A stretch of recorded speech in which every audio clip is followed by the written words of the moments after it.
ایک بات بتاؤ، میں نے ہندو بیٹیوں سے کہا ایک بات بتاؤ، اگر آپ کو مارکیٹ میں اللہ نے قدرت نے پھل جو اچھے پھل جو انسان پسند کرتا ہے، تو اللہ نے ہر اچھے پھل کو قیمتی پھل کو باقاعدہ کور لگا کر دیا ہے. میں نے اگر آپ مارکیٹ میں گئے تو دکان والے نے آپ کی سیوا کرنے کے لیے کیلے چھیل کے رکھا، تو کیلے چھیل کے رکھا تاکہ آپ کی سیوا ہو جائے اور آپ کو چھیلنا بھی نہ پڑے. موسمی چھیل کے رکھا، سنترا ارے بولو نا چھیل کے رکھا.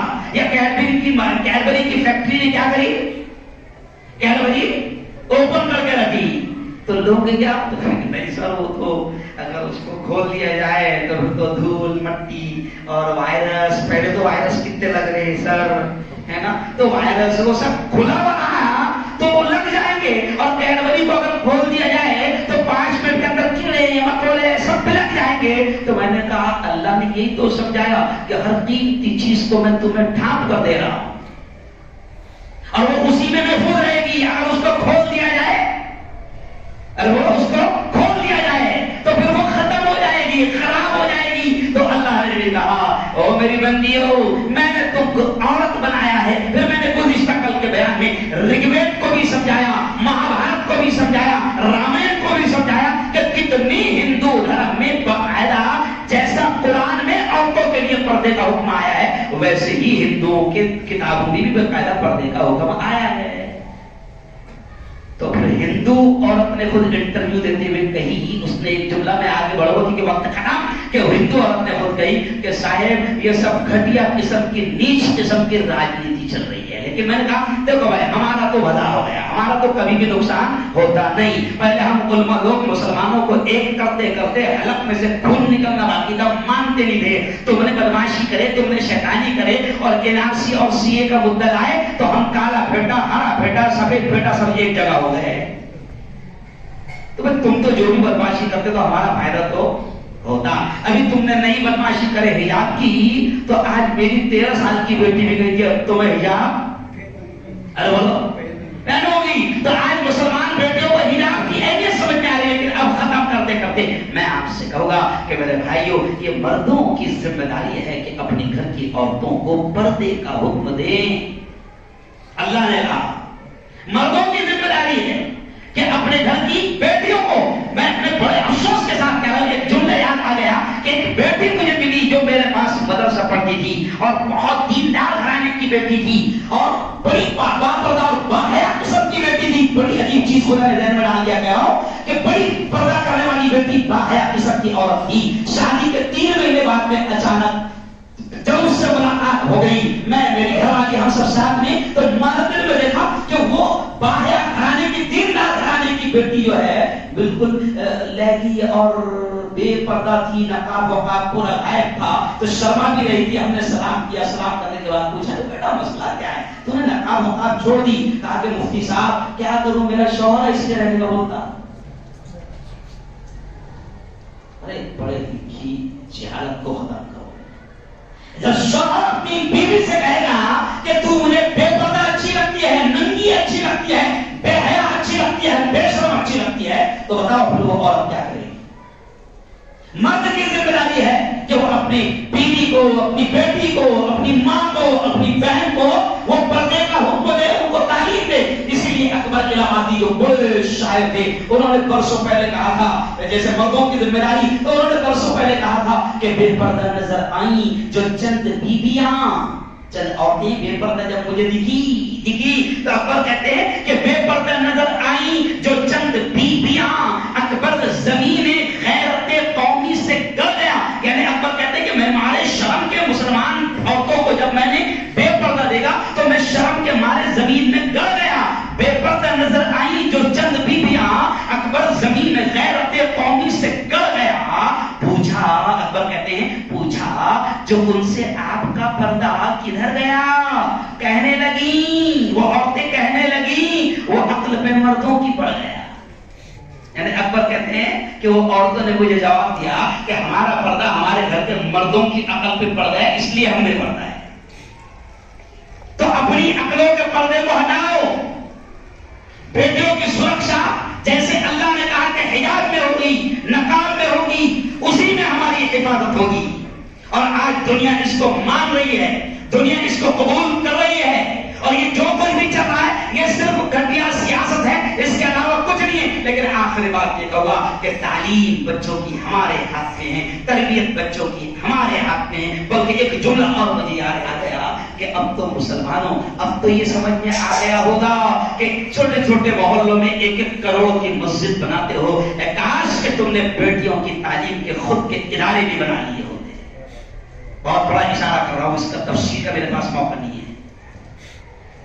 میں علماء سے بھی کہہ رہا ہوں، کل میں نے ہمارے علماء سے بھی کہا، پورے ہندوستان کے علماء سے، کہ جہاں مسجد بنانے کی فضیلت بتاتے ہو وہیں پر اب اپنی بیٹیوں کی تعلیم کا انتظام ہم خود کر سکیں، تاکہ ہم کو غیروں کا محتاج نہ رہنا پڑے کہ وہ غیر ہم کو یہ کہنا نہیں ہماری اسکول میں ایسا ڈریس کوڈ ہے، ایسا ہی یونیفارم ہے، ایسا ہی آنا پڑے گا۔ ارے وہ غیروں کے محتاج کیوں رہتے ہو؟ جیسے مسجدوں میں چھوٹے چھوٹے محلوں میں 1-1 2-2 کروڑ کی مسجدیں بنا رہے ہو، ایسے ہی مسلمانوں آج تم کو یہ جگا رہے ہیں، بیدار کر رہے ہیں کہ جاگو اٹھو۔ آج تم کے تمہارے سمجھ میں آنا چاہیے کہ تم خود اپنی قوم کی، اپنی نسلوں کی بیٹیوں کی حفاظت کا اور ان کی بہترین تعلیم کا انتظام کرو۔ میں بہت بڑا جملہ کہہ رہا ہوں کہ اگر تمہارے ادارے ہوگے، مسلمانوں کی اسکولیں ہوگی، مسلمانوں کے ادارے ہوگے، مسلمانوں کے کالجز ہوگے، تو انشاءاللہ ڈریس کوڈ ہم بنائیں گے، ڈریس کوڈ یونیفارم ہم مسلمان طے کریں گے، تو انشاءاللہ ہم یہ طے کریں گے کہ ہماری بیٹیاں حجاب میں آئیں گی۔ پھر کون روکے گا ہمیں؟ لیکن جب ان کے محتاج ہے تو پھر وہ اسکرٹ پر بلا رہے ہیں، تو تم خود چھوڑ کر آ رہے ہو اسکرٹ پہنا کر۔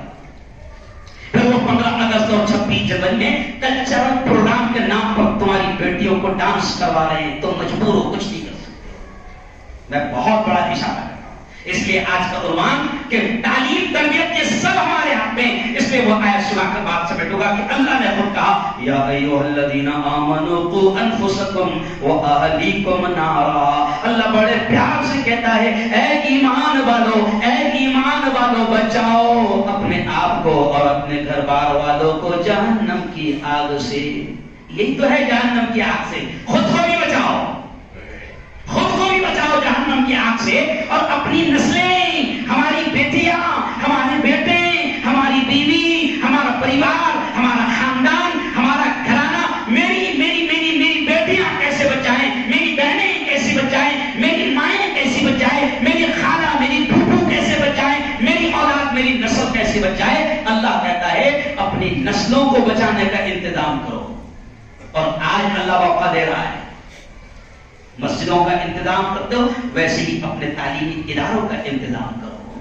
اور یارو آخری بات کہوں گا کہ دیکھو اب حالات ایسے بن رہے ہیں، ہے نا، اب حالات ایسے بن رہے ہیں کہ اب بھی اگر ہوش کے ناخن نہ لیں اور اب بھی اگر انتشار اور اختلاف، ہے نا، نہ چھوڑیں، تو پھر اس سے زیادہ برے دن آئیں گے۔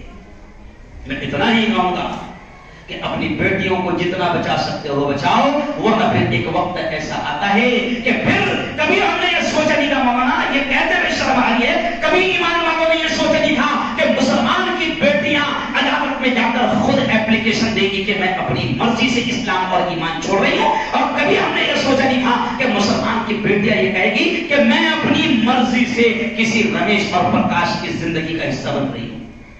آج وہ دن بھی ہم کو دیکھنے مل رہا ہے، اور ایسے ماحول میں بھی اگر ہم بے خبر رہیں تو ہم سے زیادہ نادان اور بے وقوف اور جاہل کوئی نہیں ہو سکتا ہے۔ ہم اپنے آپ کو دنیا کی 10 کتابیں اور 2-4 ڈگریاں لے کر پڑھے لکھے سمجھ سکتے ہیں، لیکن حقیقت میں ہم سے بڑا جاہل کوئی نہیں ہو سکتا ہے۔ اس لیے ہمیں بہت کچھ سوچنا پڑے گا۔ انشاءاللہ پھر آؤں گا میں، کون سبھی معراج شاید دیا ہوں آپ لوگوں کو، تو جب میں آؤں گا، جب 1.5-2 گھنٹے کا بیان ہوتا ہے تو بہت ساری چیزیں کہوں گا، لیکن آج آپ سے اپیل کر رہا ہوں کہ اپنے مدارس کا، اپنی اسکولوں کا، اپنے کالجوں کا انتظام کرو، اور یہ بھی کہوں گا کہ یہ جو مسجدیں ہیں نا، ابھی آگے چل کے یہ سب ٹارگٹ کرنے کی کوششیں ہوگی، لیکن اللہ کا شکر ہے مسجد کس کا گھر ہے؟ زور سے بولو، اللہ ہی ہر طرح سے حفاظت کرے گا۔ لیکن مساجد کے ذمہ داروں کو بھی ہم پورے ہندوستان میں، کیونکہ میں سب جگہ جا رہا ہوں تو پورے ہندوستان میں یہ کہہ رہا ہوں کہ جو کچھ بھی اپنی اپوائنٹمنٹس وغیرہ رہتے ہیں وہ ہر طرح سے کلیئر رکھو، ہر طرح سے کلیئر رکھو. اور آج مسلمانوں میں آپ سے کہہ رہا ہوں کہ دیکھو یہ مسجدیں جو ہے نا، یہ مسجدیں جو ہے یہ گورنمنٹ کی خیرات اور بھیک پر نہیں چلتی ہے. مولانا علی ندوی میرے استاد زندہ تھے جن کے لیے کعبہ کھولا جاتا تھا. اللہ نے وہ مقام دیا تھا کہ جن کے ہاتھ میں کعبہ کی چابی بھی دی جاتی تھی، وہ مقام اللہ نے دیا تھا. اس زمانے میں 50 سال پہلے حکومت یہ کہتی تھی کہ مولانا ہم مسجدوں کو اور مدرسوں کو گرانٹ دینا چاہتے ہیں، پیسے دینا چاہتے ہیں. تو اس وقت مولانا علی میاں کہتے تھے ہمیں اپنی چٹائیوں پر رہنے دو، ہمیں اپنی دال روٹی میں رہنے دو. مولانا کو اللہ نے بڑا دور کا علم دیا تھا. وہ سمجھتے تھے آج کیا ہوا، جن اداروں کو گورنمنٹ نے یو پی بہار میں گرانٹ دی، 5-10 سال کے بعد میں وہ ادارے گورنمنٹ کے ہو گئے.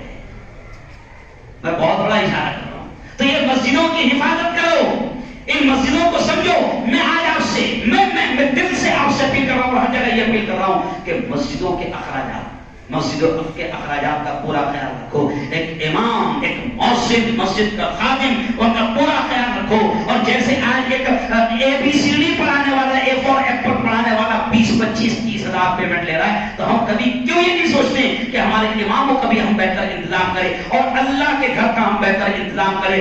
آج میں آپ سے کوئی چندہ کرنے کی بات نہیں کر رہا ہوں، لیکن آپ کو فکر دلا کے جا رہا ہوں کہ ہر آدمی مسجد میں پابندی سے ہر مہینے دیں، جتنی اس کی طاقت ہے دیں، تاکہ مسجد کے کاروبار آرام اور سکون سے چلے اور ہمارے مسجد کے خادم بھی خوش رہے. ہر آدمی نہیں، مجھے نہیں معلوم آپ کے یہاں کا کیا ہے، کوئی 500 دیتا ہوں گا، کوئی 1000 دیتا ہوں گا مہینے کا، لیکن پابندی سے دیں. اور جب نہیں دیتے ہوں گے، آج میں آپ سے اپیل کر رہا ہوں کہ دینے کی عادت ڈالو، دینے کی عادت ڈالو، دینے کی عادت ڈالو. سخاوت ایمان کا اور اسلام کا حصہ ہے، دینے کی عادت ڈالو. اچھا ایک بات میں آپ سے پوچھتا ہوں کہ کون کون پابندی سے دیتا ہے، اس مسجد کو مدد کرتا ہے؟ تھوڑا سا ہاتھ اٹھا کے بتا دو.